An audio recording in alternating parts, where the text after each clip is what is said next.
Everyone, welcome to legal concept classes. आज की class के अंदर हम law of ejectment of tenants को डिस्कस करेंगे। Law of ejectment of tenant, जो कि रेंट के बाद का टॉपिक है कि टीनेंट को कब इजेक्ट किया जा सकता है। इजेक्टमेंट होती क्या है? इजेक्टमेंट एक लॉफुल रिमूवल टीनेंट का लैंड से लैंडलॉर्ड के द्वारा through a legal process.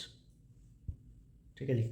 Ejectment क्या है? Lawful removal of tenant from land by landlord through legal process. बिना किसी लीगल प्रोसेस के टेनेंट को बाय फोर्स रिमूव नहीं किया जा सकता। पंजाब टेनेंसी एक्ट के अंदर वो प्रोसेस, वो लीगल प्रोविजंस मेंशन किए गए हैं जिसके थ्रू इजेक्टमेंट हो सकते हैं और रिवेन्यू कोर्ट के द्वारा उसको ऑर्डर किया जाएगा। अब इजेक्टमेंट को क्लासीफाई किया गया है इस एक्ट के अंदर कि ऑक्यूपेंसी टेनेंट को किस तरीके से इजेक्ट किया जा सकता है और नॉन ऑक्यूपेंसी टेनेंट को किस तरीके से इजेक्ट किया जा सकता है। ऑक्यूपेंसी टेनेंट को एक स्ट्रॉन्ग प्रोटेक्शन दी गई है इजेक्टमेंट की। क्यों दी गई है? क्योंकि ये इनडेफिनेट पीरियड ऑफ टाइम तक, इनडेफिनेट पीरियड तक लैंड ऑक्यूपाई करने के लिए दी जाती है टेनेंट को। नॉन ऑक्यूपेंसी टेनेंट्स के अंदर लेस प्रोटेक्शन दी गई है क्योंकि इसके अंदर होता है डेफिनेट टाइम पीरियड। तो वो टाइम पीरियड जैसे ही ख़त्म होगा तो लैंडलॉर्ड चाहे तो इजेक्ट कर सकता है टेनेंट को। बात करते हैं पार्ट 1 के अंदर इजेक्टमेंट ऑफ ऑक्यूपेंसी टेनेंट की। ऑक्यूपेंसी टेनेंट को लैंडलॉर्ड की विल के ऊपर इजेक्ट नहीं किया जा सकता। उसके लिए एक्ट के अंदर स्पेसिफिक ग्राउंड्स मेंशन किए गए हैं जिसके थ्रू टेनेंट को इजेक्ट किया जा सकता है। सेक्शन 20 के अंदर जनरल प्रोटेक्शन मेंशन की गई है। Occupancy tenant is not liable to be ejected except as provided by the act. Landlord के पास कोई भी एब्सोल्यूट राइट नहीं है इजेक्ट करने का टेनेंट को। कौन से टेनेंट को? ऑक्यूपेंसी टेनेंट को। स्पेसिफिक लीगल ग्राउंड्स मेंशन किए गए हैं जिसके थ्रू ऑक्यूपेंसी टेनेंट को रिमूव किया जा सकता है, इजेक्ट किया जा सकता है लैंड से। सेक्शन 21 ग्राउंड्स बताते हैं। सबसे पहला ग्राउंड है नॉन पेमेंट ऑफ रेंट का।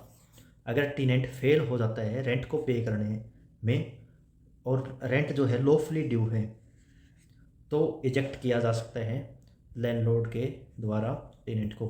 Second point, tenant must be given opportunity to pay arrears. जो भी एरियर्स रहेंगे रेंट को पे करने के, एरियर्स ऑफ रेंट वो पे करने पड़ेंगे। अगर उनका भी पेमेंट नहीं हो पाता है टेनेंट से तो भी टेनेंट को इजेक्ट कर दिया जाएगा लैंडलॉर्ड के द्वारा। Ejectment is last resort. Ejectment एक लास्ट रिजॉर्ट है लैंडलॉर्ड के पास अगर लैंडलॉर्ड के पेमेंट ऑफ रेंट टाइम पर नहीं होती तो। नेक्स्ट है second clause, use of land for unlawful purpose. Using land for non agriculture और लीगल इलीगल पर्पजेज। टेनेंट के द्वारा लैंड ली गई एग्रीकल्चर पर्पज के लिए और भाई ने क्या किया, उसमें फैक्ट्री लगा दी या फिर बार बना दिया। तो ये सारे जो है नॉन एग्रीकल्चरल पर्पज से यूज कर दिया लैंड का, तो एक स्ट्रॉन्ग ग्राउंड बनेगा इजेक्टमेंट का। बिना किसी परमिशन के कंस्ट्रक्शन कर दी लैंड के अंदर तो भी ये ग्राउंड बनेगा इजेक्टमेंट का। नेक्स्ट इज सब लेटिंग विदाउट परमिशन। ए कोई टेनेंट है, उसने बी से लैंड ऑक्यूपाई की।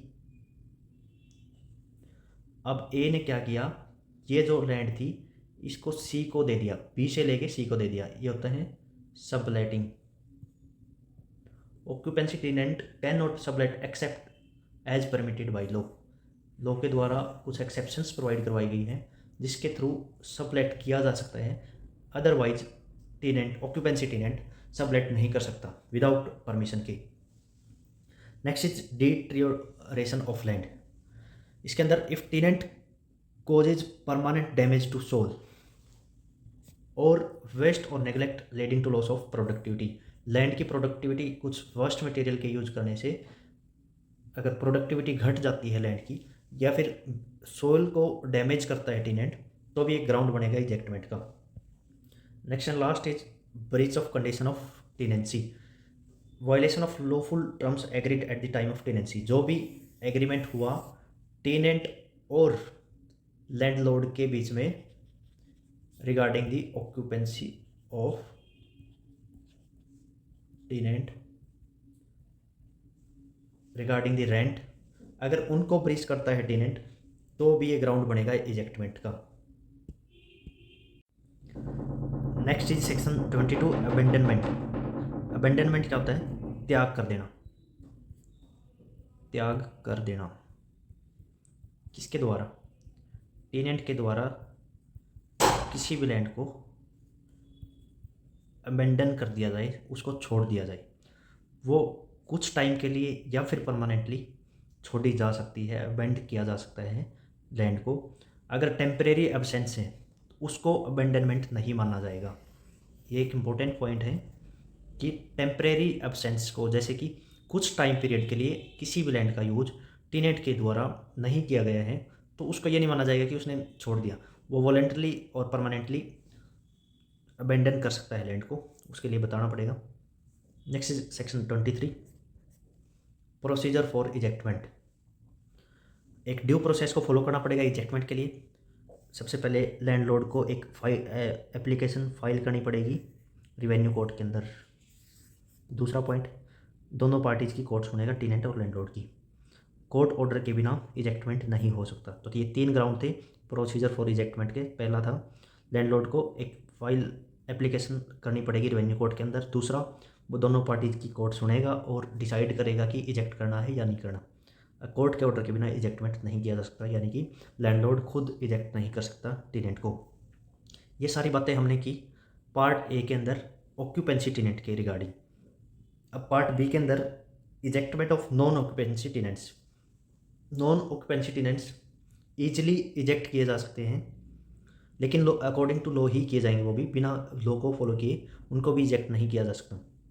सेक्शन 24 के अंदर जनरल रूल बताए गए हैं नॉन ऑक्यूपेंसी टेनेंट को इजेक्ट करने के रिगार्डिंग। फर्स्ट ग्राउंड रहेगा expiry of term. Non occupancy tenant के अंदर हमने डेफिनेशन में भी पढ़ा था कि डेफिनेट टाइम पीरियड के लिए, जैसे कि 5 साल के लिए किसी को टेनेंट को लैंड ऑक्यूपाई करने के लिए दे दी गई है। इसके अंदर फिक्स पीरियड अगर ख़त्म हो जाता है टेनेंसी का तो ये ग्राउंड बनेगा इजेक्टमेंट का। दूसरा, अगर वो रेंट पे नहीं कर पाता तो भी ये ग्राउंड ऑफ इजेक्टमेंट बनेगा। इसके अंदर सेकंड पॉइंट है ब्रीच ऑफ कॉन्ट्रैक्ट का। ब्रीच ऑफ कॉन्ट्रैक्ट, जो भी कंडीशन होगी लीज की कि ये कंडीशंस फॉलो करनी है, टेनेंट और लैंडलॉर्ड के बीच में एग्रीमेंट हुआ कि ये कंडीशन रहेगी टेनेंसी के रिगार्डिंग और लैंड की टेनेंसी के रिगार्डिंग। अगर वो कंडीशंस फुलफिल नहीं कर पाता है नॉन ऑक्यूपेंसी टेनेंट तो ये ग्राउंड ऑफ इजेक्टमेंट बनेगा। Next and third is landlords personal cultivation. अगर टाइम पीरियड पूरा हो गया, टर्म ऑफ पीरियड, या फिर ब्रीच ऑफ कॉन्ट्रैक्ट, और थर्ड जो है पर्सनल कल्टीवेशन, कि अब लैंडलॉर्ड को खुद को कल्टीवेट करना है लैंड को, वो अब टेनेंसी के अंदर अपनी लैंड नहीं देना चाहता, तो वो कंडीशंस और नोटिस पहले से दिया जाएगा टेनेंट को, कि पहले बता दिया जाएगा कि तू 2 साल यूज़ कर ले भाई, उसके बाद मैं इस लैंड को यूज़ करूँगा। वो नोटिस मेंशन कर दिया जाएगा पहले ही। जैसे ही वो टाइम पीरियड खत्म होगा वो टेनेंट को इजेक्ट कर देगा। नोटिस दिया जाएगा सेक्शन 25 के अंदर। नोटिस मैंडेटरी रहेगा, प्रॉपर नोटिस दिया जाएगा। पीरियड ऑफ नोटिस कस्टम और कॉन्ट्रैक्ट के बेस पे डिपेंड है, और विदाउट नोटिस इजेक्टमेंट जो मानी जाएगी वो इलीगल मानी जाएगी। तो ये 3 कंडीशन है, तीनों फॉलो करनी पड़ेगी कि नोटिस दिया जाएगा, पीरियड ऑफ नोटिस मेंशन किया जाएगा, विदाउट नोटिस इजेक्टमेंट इलीगल मानी जाएगी। सेक्शन 26 बात करता है समरी इजेक्टमेंट की। कुछ सिचुएशंस के अंदर क्विकली रिमूव किया जा सकता है टेनेंट को लैंडलॉर्ड के द्वारा। जब टेनेंसी क्लियरली अनलॉफुल लगे और टेनेंट ज़बरदस्ती किसी भी लैंड को ऑक्यूपाई कर लेता है, तब उसके ऊपर स्ट्रिक्ट एक्शन कोर्ट के रिवेन्यू कोर्ट के द्वारा लिया जाएगा और ऑर्डर दे दिए जाएंगे इजेक्टमेंट के। प्रोटेक्शन अगेंस्ट इलीगल इजेक्टमेंट के अंदर क्या बताया गया है कि tenant can file suit in revenue court. Tenant जो है रिवेन्यू कोर्ट में सूट फाइल कर सकता है इलीगल तरीके से, अगर उसको इजेक्ट कर दिया गया, उन कंडीशंस को फॉलो करे बिना उसको इजेक्ट कर दिया गया, तो टेनेंट सूट फाइल कर सकता है रिवेन्यू कोर्ट में, और सिविल कोर्ट की जुडिक्शन बार्ड रहेगी। तो आज के लेक्चर में हमने इजेक्टमेंट के ग्राउंड्स, इजेक्टमेंट होती क्या है, ऑक्यूपेंसी टेनेंट की इजेक्टमेंट कैसे होगी, नॉन ऑक्यूपेंसी टेनेंट की इजेक्टमेंट किस तरीके से होगी, इन सारी बातों को डिस्कस किया। मिलते हैं नेक्स्ट लेक्चर में। Thanks for watching legal concept classes.